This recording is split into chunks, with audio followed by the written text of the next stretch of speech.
voilà léegi man foofu benn question la am. et les États africains. les chefs d'État africains d'accord wuñ ci woon. benn question la am. loolu moom c'est ça la réalité. d'ailleurs en bonne politique économique. soo waroon dévaluer tu aurais dû dévaluer depuis 1983. au lieu de dévaluer de 50 ou 100% nga dévaluer de 10%. mais defuñu ko parce que xamuñu ko woon. ñoom ko expliqué xamuñu ko woon donc c'était l'inconnu. ñuy pousse bu ñu sësee nag à ce moment lañ ko def man lu ma la wax mooy. man lu ma la wax ne xamoon naa ko mais ñibbisi naa liggéey sama dëkk bàyyi dollars yi pour les francs CFA et que Amadou Ba du ko def Matar Cissé du ko def seen nationalisme xeeb naa ko seen courage patriotique xeeb naa ko su nekkee loolu la ñu bëgg a wax je l'assume mais xeebuma seen jàng xeebuma seen i taxawaay seen kilifteef seen i xeebuma ko je les respecte su ma dajeek ñoom je les respecte doomu aadama yëpp laa respecté mais bokkuñu patriotisme tarbi yi du benn gëm-gëm yi du benn ambition yi du benn oui mais président soo waxee ni xeeb nga seen nationalisme ak seen patriotisme te yéen a ngi ci biir opposition l'impression que vous donnez mooy ni yéen ñëpp ñu nekk ci opposition bi tey woote rupture par rapport ak li fi nekk yéen yi les vrais nationalistes yéen les waaw mais yow dong àndoo de am na ñoo àndal de bu dul ci yeewi bu dul ci yeewi mu nga ca wàllu d'une manière générale daal ci opposition bi souvent ngeen bokk ay combat ànd déet xam nga man waaw ànd mooy la ni nga ko mën a waxee ci yow noonu nga ko mën a waxee ci ñeneen ñëpp ñu yuux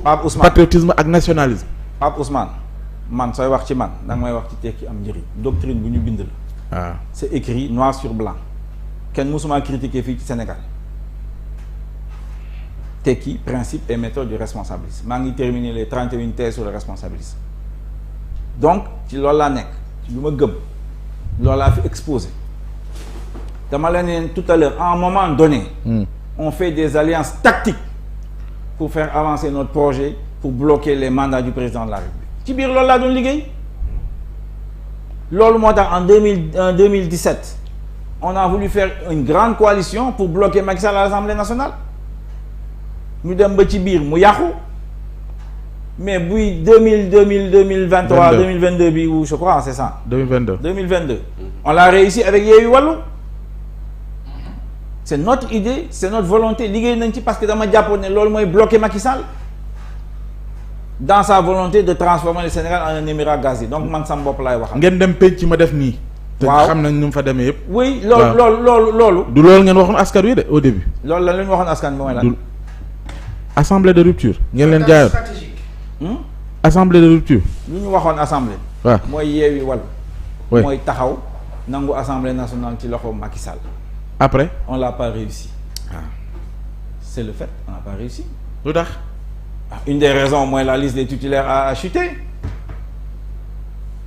de Yewwi c'est une des raisons quand même on avait une liste où il y avait des suppléants kenn xamu leen alors qu'il y avait la liste des titulaires où il y avait des pontes que ñëpp xam nañ leen c'est une des raisons moo tax ñu dem à l'Assemblée nationale on est presque match nul et c'était compliqué ci biir loolu la mais loolu ça n'a rien à voir avec le fait que moi je suis sur ma ligne nationaliste que j'ai toujours défendue. D'accord. Pas jamais de plus de 2 mandats. Le président on doit diminuer ses pouvoirs. Le président ne doit pas être chef de parti. yooyu yëpp man gëm naa ko di ko défendre ku ko défendre ci opposition bi soo bëggee nga ne man ak moom ñoo ànd su la neexee mais man lu ma gëm à un moment donné quand les libertés sont menacées quand la démocratie est menacée ñu ngi ànd pour défendre ko yooyu loolu ngeen di wax da ngeen di ànd ñu xuloo mais en réalité lu ñu d'accord mooy sur une plateforme minimale soo xoolee Manko Wattu Sénégal front de résistance y compris même les Wallu Sénégal booy wax nii quand soo xoolee c'est une déclaration de groupe au niveau de l'Assemblée nationale tu n'y verras que des problèmes de liberté et de démocratie kese ngeen jóge fa daanu ci fit mais ngeen jóge fa daanu ci fit xam nga luy fit ma expliquer la ko xam mus nga dégg clarté nay leer waaw yi ngay dégg ay slogan yi kay ça ne manque pas non xam nga loolu lan la non il faut que ça soit clair xam nga loolu la dañuy dajaloo pour essayer d'avoir la transparence dans les élections mooy loolu moo tax ñu créer ko nee nañu dañoo bëgg inclusivité sax mi ngi woon ci biir bon mais bon léegi avancé nañ ci loolu yaa ngi may déglu ñaareel bi mooy nee nañu dañoo bëgg avoir un ministre chargé des élections qui soit indépendant comme la Wade l'a fait en 2011 et comme également Diouf l'avait fait loolu bokk na suñu ay revendications yeneen nag ñu ci des mooy ñu échanger sur la discussion sur la carte électorale sur le fichier ak les surveillances du bureau électoral loolu mooy liggéey bi te effectivement suñu mënee am synergie xam nga dans les bureaux de vote et cetera soo leen jubóo et cetera vous pouvez avoir mais tiens man fii je mets mes gens pour surveiller le bureau les autres disent je les mets là-bas et chacun surveille pour l'autre ak genre accord yooyu la mais c'est pas des accords politiques on n'a pas discuté là-bas de la réduction des pouvoirs du président de la République waxtaan ñu ci loolu peut-être suñu ci waxtaanoon duñ jubóo yaa ngi may dégg sur l'industrialisation du Sénégal am na ñoo xam ne d'accord uñ ci am na ñoo xam ne dañoo gëm ne dañoo war a continuer avec le Fonds monétaire et la Banque mondiale à faire la même chose am na ñu nekk am na ñu gëm loolu am na ñu gëm leneen donc waxtaanuñ ci loolu donc man sama nationalisme laay nat gëm ko xam ko jàpp ne yoon boobu dañu war a jëm de toute façon xalif général des mourides ci boppam daganal na ko wax nañu ko ñëpp dégg ko mooy yoon bi nañu nekk ay nationalistes yu sell maam Abdou waxoon na ko avant nee nañu soo leen bëggee soo leen sànq ñu ngi doon wax luy politique politique mooy ñuy toppatoo lu ñëpp bokk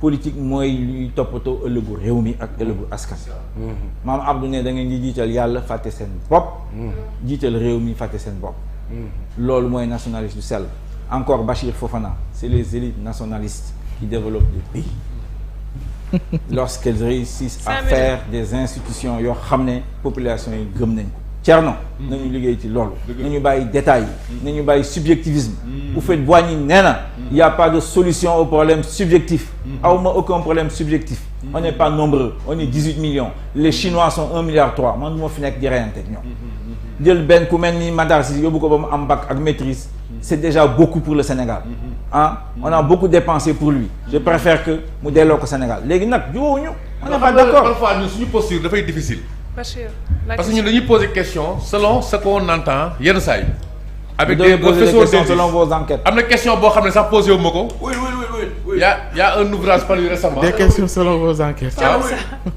waaw wax ko posé ko Madiambal selon les enquêtes laa wax c'est pas des enquêtes non ce qu'on entend Madiambal nee na man dama doon laajte poste premier ministre voilà dañoo laajte da nga laajte poste premier ministre mais voilà mais man bon pour ñi ñuy déglu quoi ñu xam moo tax rek tontu naa leen voilà mësuma ko laaj Abdou Diouf te mënoon naa ko laaj et puis j'ai le droit d'être premier ministre du Sénégal où est le problème dañ maa gën bien sûr j'ai le droit d'être président de la République du Sénégal bien sûr so what les qualités alors quel est le problème Ouais. mais mësuma ko laaj Macky Sall oui Macky Sall oui mësuma wax ak moom affaire u dama lay seedeel ne li ma déggee nga wax ci émission bi yow boo nekkoon premier ministre du Sénégal bon bëgg ma dugg ma tam ci subjectivité waaw mais li ma dégg nga wax fii yëpp Bachir. li nga ñuy La question laa ñuy tëj. waaw loolu moom mën naa ko seede man de en fait j'ai déglu ma donc ma tontu la ci loolu waaw mu leer waaw tontu naa Madiambal nee naa ko man waaw mësuma wax ak Macky Sall affaire u poste waaw c'est fantaisiste sax poste boobu ba nga demoon premier ministre sax day jaaxal ni non dégg nga parce que politiquement waaw donc musuma waxtaan ak moom ci loolu musuma waxtaan ak moom ci loolu te de toute façon du ñu juboo oui du ñu juboo man je suis pour l'industrialisation je suis pour la diminution des pouvoirs du président moom xam na loolu waxtaan nañ ci li ngay théorie xajul ci bopp Macky Sall daal xaw ma na xam na ci wala déet mais waxtaan nañ ci on était à Benno Siggil Sénégal lii laa gëm te du ma ko négocier kenn xanaa déggoo lu ma la wax du ma ko négocier kenn jaralu ma ko parce que 15 minutes nañu def mu dàq ma Bachir. mu dàq ma waaw xam naa loolu donc du ma fi dem mu di ma tawaxal donc vraiment rassure Madiambal xam naa ko bu baax xaw ma fu mu ko déggee des bruits de couloir dégg naa waa APR di ko wax yow d'ailleurs ceci dugg na fi génn fële nous on a voté pour Macky Sall en 2012 sur la base que Wade warul def troisième mandat kese amul leneen évidemment engagement bu mu jël j'étais à Ngor Diarama peut-être yaa ngi fa woon maa ngi toog mu ne suñu ma falee danaa wàññi sama mandat de 7 à 5 ans te ñaari mandat de 5 ans lay dugg loolu la fa wax loolu la woon lii kese moo tax ñu woteel ko jàppale ko ci loolu bu mu faloo mu commencé di liggéey man bu ma gisee ne ànduma ak ñoom man ne ànduma ak ñoom man lu ma gëm loolu laa leen wax su demee nga wax leen loolu nag mosuma laaj Macky Sall nekk premier te su ma neexoon sax ma laaj ko ko mais xaw ma leen te teg ñu ci dara su ma neexoon ma laaj ko ko mais laaj ma ko ko encore Madiambal moo bindu loolu. man premier ministre bi waaw bindoon na ci nag boobu waaw. bind na ci dans son ouvrage là nee na man ci xaw livre ma dama bi réew waaw, bëgg a ci dégg livre bi. mais loolu c'est pas nouveau hein mus naa dem meeting Janaba Waaw. à côté de Sédhiou ñu poñe ma foofu ne ma waaw yow da nga rëy yow loo yaakaar Abdoulaye Wade ne daf lay nommé premier ministre nga bañ mais léegi foo leen déggee loolu man mosuma waxtaan ak Abdoulaye Wade lu ma waxtaan ak moom ci loolu c'était à l'an 2000 c'est tout mais on n'a jamais discuté de ces choses là. non mais monsieur Diallo yow tamit nag man xam nga lu ma jaaxal Sénégal tam. waaw nga baal ma quoi Aram. baale ma waaw may ko waaw Thierno. bon je peux céder la parole ah. oui je peux céder aussi ah.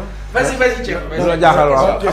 xam nga bu ñu wantee dëgg rek fi réew mi toll da nga am lu kii la wax lu am doole la wax nga ne engagement ak national bëgg sa réew mais tey quand je vous vois yaa ngi Boubacar Camara macha allah ku ci nekk damay lire say livre ak seeni waxtaan du ma ko tardé Abdou Mbaye Thierno Alassane Sall Déthié Fall maanaam ngeen ne yéen da ngeen bëgg Sénégal loolu mais arithmétiquement xam nga au fait baa ñu ko sànq dafa doon wax naan la politique c'est la seule appréciation des réalités tey bu fekkente ne seen réalité politique yéen li mu wane mooy xëy na bu ngeen àndoon ngeen ëpp sens parce que malgré li nga wax nii xam nga li nga wax nii yow sa discours bi dina prêter les élites vous voyez mais est-ce que am na contre-valeur bi ci marché xam nga c'est pas le cas est-ce que tey comme ni ngeen defoon ci assises nationales yi Sénégalais xëy rek gis na Mamadou Lamine Diallo bi amoon ambition présidentielle ne banaa ab Boubacar Camara def ko yéen ñi mën a defar réew mi ñu yaakaar leen parce que ñu sat loxo ngeen amul lu leen mën a waxal mën nañ poser question ci yéen mais amul lu ñu mën a ne dungaas yéen a sàcc al réew mi wala yooyu nga baal ma ci wax bi donc est-ce que tey intelligence politique war leen prédisposé wu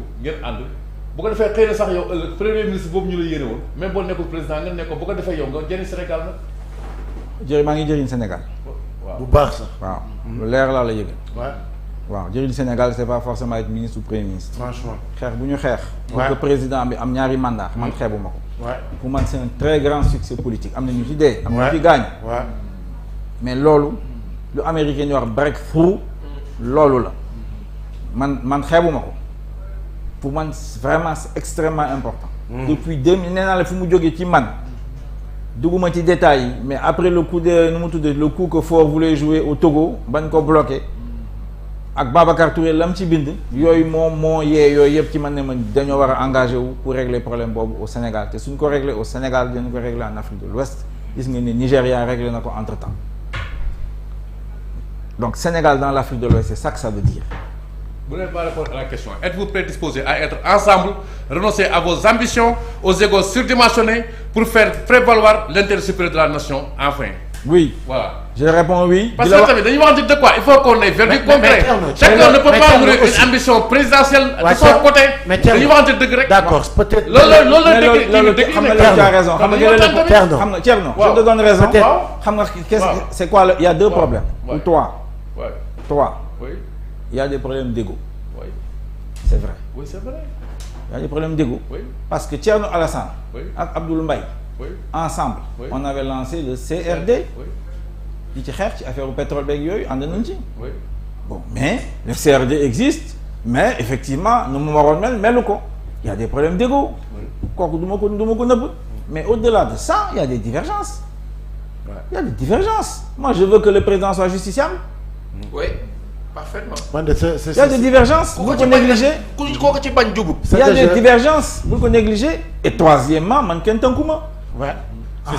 C'est ce que kenn tënkuma naka na ñëpp wax la même chose. c'est ce que kenn tënku mooy da nga ci déggee ne am na ñoo xam ne fii ñu ngi laaj réew mi fekk na dañuy rendre compte ailleurs. Bien sûr. C'est ce que je voulais témoigner. mais pourquoi la Bachir. Merci. Non c'est évident ça Ousmane. ñëpp xam nañ loolu. moom la Mbeki doon wax boobu au sommet de Sirte bu mu doon xuloog ak Kadhafi. mu ne ko mais la plupart des pays là ils reçoivent leurs ordres de l'extérieur. Avec cette salle.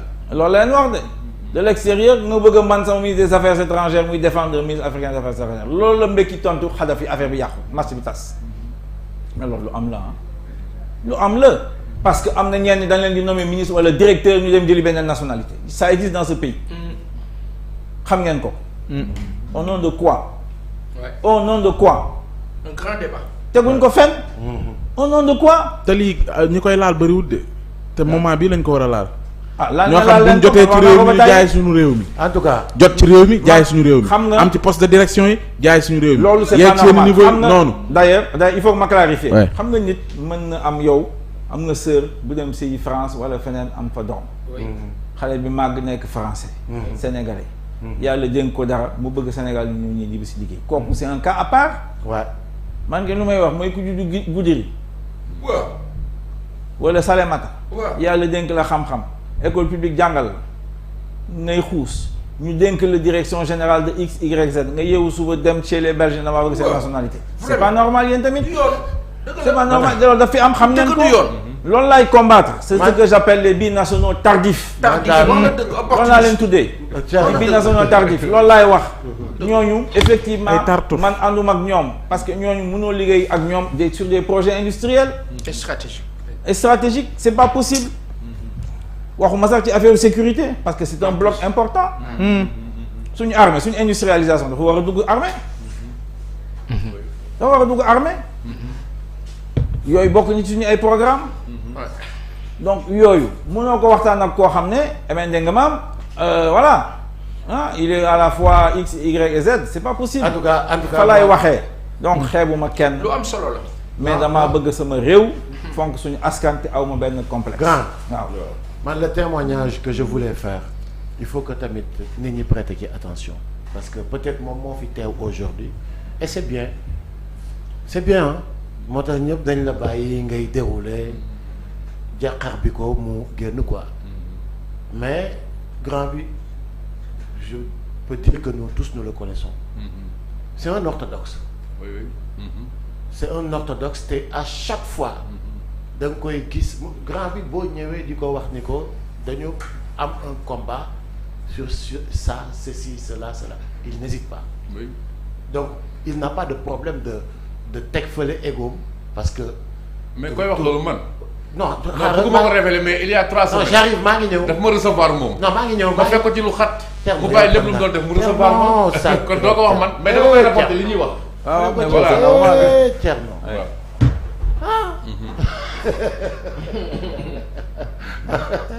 juste rek. pour dire que ni. grand bi amul problème mu teg égoom. bu fekkente ni Sénégal la ñu jiital. loolu moom dama koy wax fii ñëpp dégg ko xam ko. peut-être on aura l'occasion d'inviter les autres.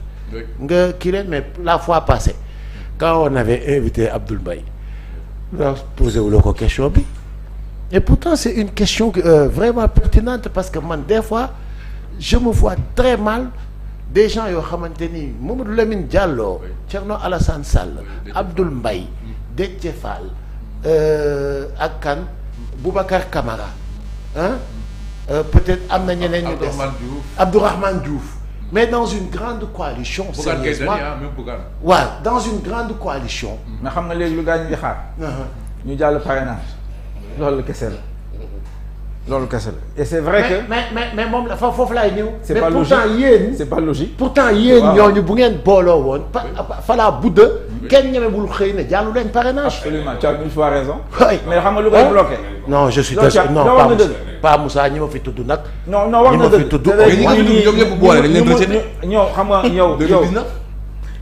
ñoom ñëpp ñoo booloo ñoom ñëpp lañ boole rejeté dem non ñoom est-ce que ñoom ñëpp ñoo booloo ñu rejeté leen individuellement nañu individuellement loolu laa la wax mais su dee individuellement mën nañ leen rejeté bu leen kii non je suis non aujourd'hui aar dajale na lu ñu mel de non aar y avait Thierno Alassane Sall Bachir Thierno Bocoum Bachir Fofana docteur Abdourahmane Diouf ñoo ñoo fa nekkoon ak Théodore Montero ak Cheikh Oumar la dame Marème ñooñu ñëpp plus fort waaw mais defal ndànk mais attends dama la ne tu as raison kilifa bëgguma la docteur tey aujourd'hui Abdoul Mbaye Thierno Alassane Déthié Fall Abdourahmane Diouf Boubacar Camara Mamadou suñu Lamine toogoon Diallo tekki ne dañuy jël X jiital ko day am parrainage par force c'est clair sa parrainage bi par force moo ci mënut a am xam nga lu tax non déjà yow boo dugalee sa clé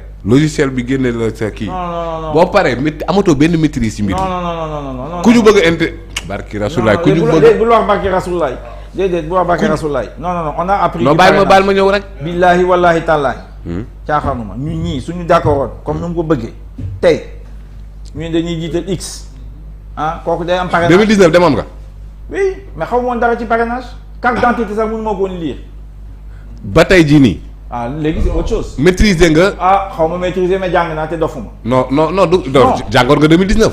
jànguma xaw ma luy xam ne carte d'identité musuma xam je suis honnête carte d'identité man musuma ko jàng dama koy joxe mu jeex. c'est pas mon métier. li ñuy wax mooy. yow sa nattukaay ak nattukaay. conseil constitutionnel ndax benn la. non parce que ñoom logiciel bi ñuy utiliser logiciel bi ñuy vérifier yow boo demee ba ñu dugalal la clé bi ci ordinateur bi yëpp génn boo paree